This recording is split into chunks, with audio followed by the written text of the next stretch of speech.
Vietnam is celebrating 50 years of unification under communist rule and marking the end of the Vietnam War.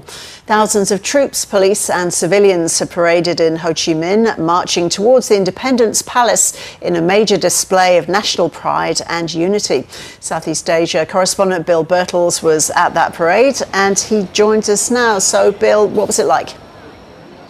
Yeah, Ros, quite impressive actually. I've been to one of these things before in China in 2019 and you can imagine the scale of a Chinese military parade.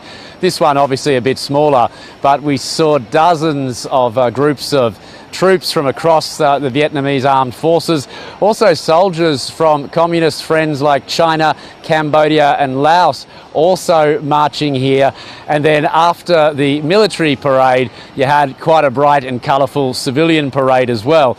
So the mood in the lead up to this over the past few days here in Ho Chi Minh City has been one of great excitement, a lot of national pride, a lot of people sort of wearing the Vietnamese flag, getting photos taken in front of landmarks, and we really saw that on full display this morning here at this parade, Ros.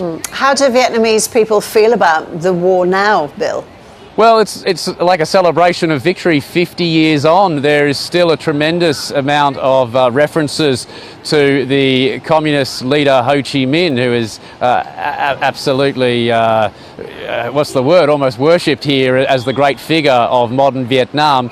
Also too, on billboards across the city, the picture that is being used to promote the 50th anniversary events is of a North Vietnamese communist tank busting through the gates of the Independence Palace back in 1975 on this day, 50 years ago. So plenty of references to the past.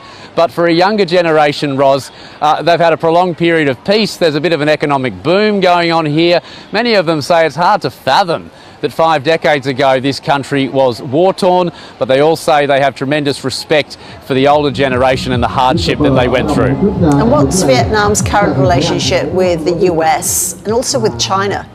Well, with the US in general, things are pretty good. You had a delegation of Vietnamese politicians just go over to Washington recently to try and negotiate about trade tariffs, because this country is one of the ones most targeted by Donald Trump. He wants to put a 46% tariff on Vietnam because they do make and sell so much stuff to the Americans.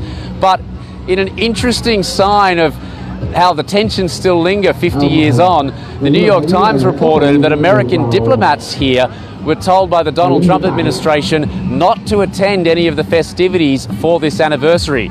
By contrast, we've just watched Chinese PLA soldiers march side by side with the Vietnamese for this anniversary. Ros? Bill, thank you.